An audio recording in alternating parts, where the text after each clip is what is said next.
Hello friends. आज हम धन की निकासी के बारे में जानेंगे। तो सबसे पहले देखेंगे धन की निकासी का अर्थ क्या होता है, इसके स्रोत जानेंगे, इसकी प्रक्रिया को जानेंगे और परिणाम देखेंगे। तो धन की निकासी का अर्थ क्या होता है? भारतीय धन संपत्ति का ब्रिटेन जाना और बदले में भारतीयों को कोई भौतिक लाभ न मिलना धन की निकासी है। जो ब्रिटिश सरकार भारत पर राज कर रही थी, उस संबंध में ये बात कही जा रही थी। जो भारतीय धन संपत्ति ब्रिटेन जा रही थी विभिन्न माध्यमों से और भारत को कोई भौतिक लाभ नहीं मिल रहा था, उसे धन की निकासी कहा गया। धन की निकासी का सिद्धांत दादा भाई नौरोजी ने 1867 में दिया था, जबकि कांग्रेस ने 1896 के जो अपने कलकत्ता अधिवेशन में धन निकासी के सिद्धांत को प्रस्तुत किया था, है ना। और ब्रिटिश साम्राज्य, जब इन्होंने धन निकासी का सिद्धांत प्रस्तुत किया, तो ये जो धन निकासी का सिद्धांत है ब्रिटिश साम्राज्यवादी विरोध का प्रमुख कारण बन गया। मतलब ब्रिटिश साम्राज्यवाद विरोध का जो कारण बनने लगा वो क्या था? धन की निकासी, है ना। भारत में ये बात उठने लगी थी कि जो ब्रिटिश लोग हैं वो धन की निकासी कर रहे हैं, भारत से धन की निकासी कर रहे हैं। ये एक प्रमुख कारण बनकर उभरा था जब ब्रिटिश साम्राज्यवाद का जो विरोध हो रहा था उसमें। फिर आगे क्या होता है, इसका स्रोत क्या थे? ब्रिटिश जो धन की निकासी का स्रोत कौन कौन से?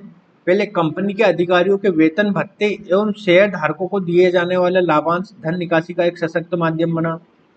भारतीय सार्वजनिक ऋण पर दिया जाने वाला ब्याज, है ना, भारतीय सार्वजनिक ऋण पर जो ब्याज दिया जा रहा था वो धन निकासी का माध्यम बना। ब्रिटिश द्वारा व्यापार, उद्योग एवं बागानों में लगाई गई निजी पूंजी से जो आय उनको प्राप्त होती थी वो भी धन निकासी का एक माध्यम बना। रेलवे के संदर्भ में दी गई लाभांश की गारंटी और रेलवे के नाम पर लिए गए कर्ज और उस पर दिए गए ब्याज की राशि भी धन निकासी का एक माध्यम बना, है ना।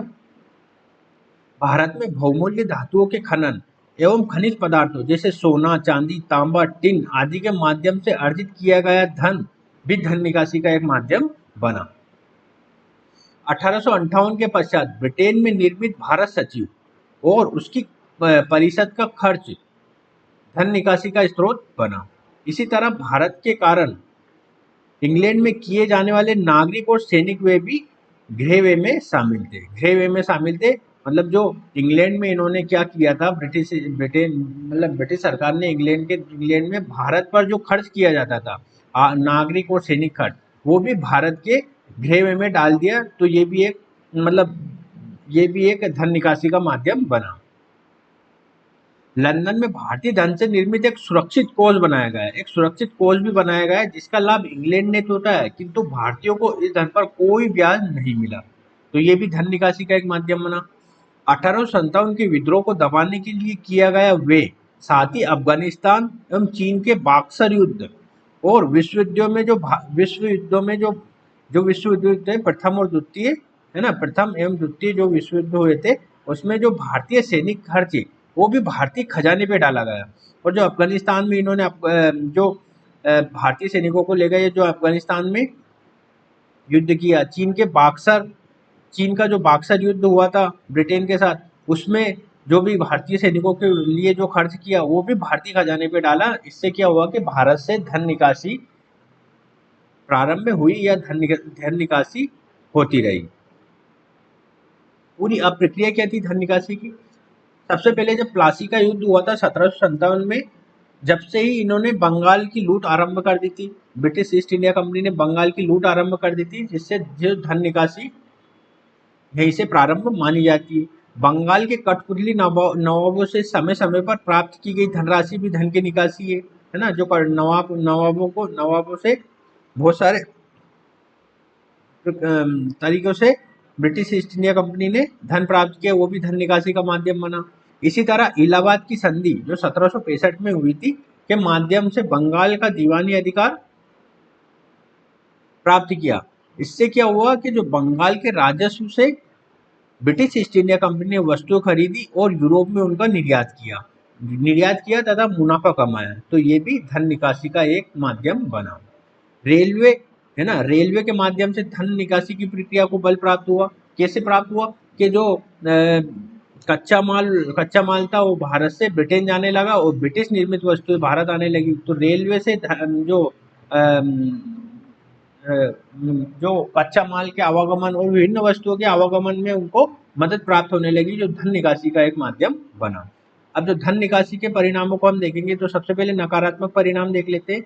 इससे क्या हुआ, देश में गरीबी बढ़ी, ऋणग्रस्तता, अकाल और भारतीय लोगों की क्रय शक्ति में कमी आई, है ना। गरीबी, ऋणग्रस्तता, अकाल, इन सब में वृद्धि हुई। सरकारी आय का 75% से अधिक भाग गांव से आता था, है ना। जो भू राजस्व लिया जाता था वो आय का प्रमुख स्रोत था, और वो कहाँ से आता था, गांव से आता था। लेकिन जो सरकारी आय का अधिकांश खर्च होता था वो शहरों में होता था, तथा किस पे होता था, सैनिक व्यय, है ना, सैनिक व्यय तथा सैनिक व्यय तथा सुरक्षा में, सैनिक व्यय तथा सुरक्षा प्रतिरक्षा इन पर होता था, सुरक्षा प्रतिरक्षा इन पर होता था। गांवों के विकास पर ज्यादा कोई ध्यान नहीं दिया गया, तो इससे क्या हुआ, गांव की निर्धनता में वृद्धि हुई, गांव की निर्धनता में वृद्धि हुई। इससे ये तात्पर्य निकाला जा सकता है कि भारत भी निर्धन हुआ। भारत निर्धन क्यों हुआ, क्योंकि उस समय भारत की अधिकांश जनसंख्या गांव में निवास करती थी, इसलिए गांव के गांव के निर्धनों से भारत का भी निर्धनीकरण हुआ।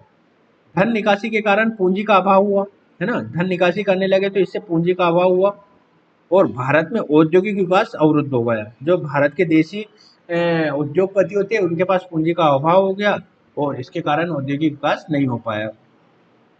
इसके कुछ सकारात्मक पॉइंट भी निकले, कैसे, जैसे ब्रिटेन के औद्योगिकीकरण को बढ़ावा मिला, है ना। जो धन निकासी ब्रिटेन ने किया, उससे ब्रिटेन में जो औद्योगिक क्रांति चल रही थी उसको व्यापक रूप से सकारात्मक देखा जाता है। ब्रिटेन के औद्योगिकीकरण को बढ़ावा मिला।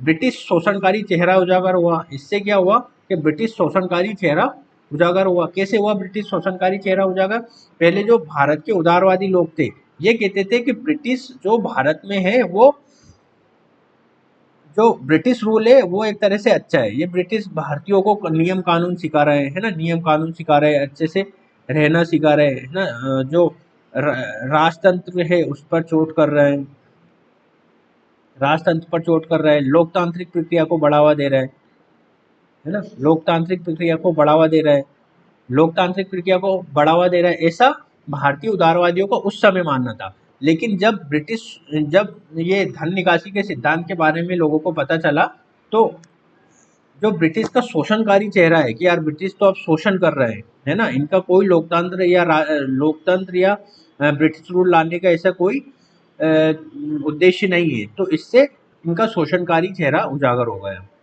ना? इनका शोषणकारी चेहरा उजागर हो गया। अब दो तीन प्रश्न आते हैं इससे संबंधित, तो हम उनको देखेंगे। पहला प्रश्न है, हमारी व्यवस्था उस स्पंज की तरह कार्य करती है जो गंगा नदी के तट से सारी अच्छी वस्तुएं सोखकर टेम्स नदी के किनारे ले जाकर निचोड़ देती है। इस कथन का परिचय कीजिए। ये क्या कह रहा है, इस कथन में क्या हो रहा है, इस कथन में जो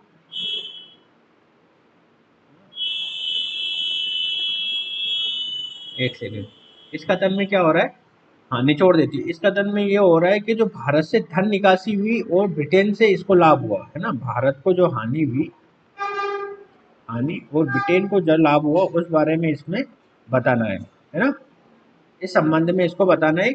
और गंगा नदी के तट से संबंधित ये है कि भारत से और सोकर टेम्स नदी के किनारे, टेम्स नदी के किनारे मतलब ब्रिटेन में ले जाकर इसको छोड़ देती है। इस कथन का इस तरह से इसको आंसर लिखना है ना? जो ब्रिटिश शोषण किया जा रहा था, औपनिवेशिक शोषण, उसको इसमें दर्शाना है। नेक्स्ट प्रश्न आता है हमारा, भारतीय राजाओं द्वारा धन लेना सूर्य द्वारा पानी लेने के समान था, जो पुनः वर्षा के रूप में भूमि को उर्वर बनाने के लिए आता था। किंतु अंग्रेजों के द्वारा लिया गया धन भारत में वर्षा न करके इंग्लैंड में वर्षा करता था। टिप्पणी कीजिए। देखो ये भी भारत के जो ब्रिटिश औपनिवेशिक नियंत्रण हो रहा था उसके बारे में बताता है। इसमें यह कहा गया है कि भारतीय राजाओं द्वारा धन लेना सूर्य द्वारा पानी लेने के समान है, जो पुनः वर्षा के रूप में भूमि को उर्वर बनाने के लिए आता है। मतलब भारतीय जो पहले राजाएं थे, मुगल काल या उसके पहले के जो राजाएं थे, जब मराठा, जो कुछ भी कह सकते, वो क्या करते थे, अगर भारतीय लोगों से धन लेते थे या किसी तरह का भू राजस्व लेते थे, तो वो भारतीय लोगों के विकास में ही उसको वापस लगा देते थे। भारतीय लोगों के विकास में ही वापस लगा देते देते थे। किंतु अंग्रेजों के द्वारा जो भू राजस्व वगैरह लिया जाता था, उससे भारत का विकास नहीं होता था, उससे इंग्लैंड का विकास होता था, है ना। इंग्लैंड की औद्योगिक आवश्यकताओं की पूर्ति होती थी, औद्योगिक क्रांति की आवश्यकताओं की पूर्ति होती थी, इंग्लैंड के लोगों के को मतलब इंग्लैंड सरकार को वो पैसा जाता था। तो उस संदर्भ में ये क्वेश्चन है, उस हिसाब से आपको इसका आंसर लिखना है। नेक्स्ट क्वेश्चन हमारा आता है, अंग्रेजों ने जिन आर्थिक नीतियों को अपनाया उससे भारतीय अर्थव्यवस्था ने औपनिवेशिक स्वरूप धारण कर लिया। इससे भारतीय अर्थव्यवस्था की परंपरागत संरचना में विघटन हुआ। कृषि, उद्योग और ग्रामीण विकास के संदर्भ में ये कैसे घटित हुआ, ये आपको बताना है। मतलब जो ब्रिटिश आर्थिक नीतियां थी उनके बारे में डिस्कस करना है। ब्रिटिश आर्थिक नीतियां कौन कौन सी बतानी है आपको? भू राजस्व नीति बनानी है, हस्तशिल्प उद्योगों का पतन कैसे हुआ, रेलवे के विकास से किस प्रकार औपनिवेशिक रूप धारण हुआ, धन की निकासी का सिद्धांत क्या है, ये सब चीजें, और सीमित उद्योगों का विकास किस संदर्भ में देखे जाते हैं, उस संदर्भ में आपको ये सब बताना है। तो कृषि में जो भू राजस्व नीतियां अपनाई गई वो बतानी है, सीमित उद्योगों के विकास के क्या कारण है वो बताना है, ग्रामीण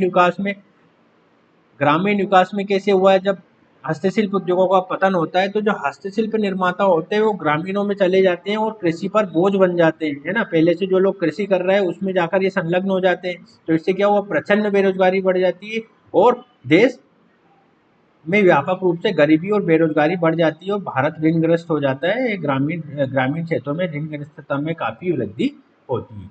तो अंग्रेजों ने जिन आर्थिक नीतियों को अपनाया उससे भारतीय अर्थव्यवस्था ने औपनिवेशिक रूप धारण कर लिया। ये सब इन चीजों के जो मैंने अभी लास्ट के 3 4 5 6 जो भी वीडियो बनाए हैं उस संदर्भ में सबका जिस्ट निकाल के इसका आंसर लिखना है।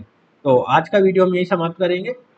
सॉरी, अभी कुछ और चीजें हैं, अकाल से संबंधित कुछ आयोग है ना।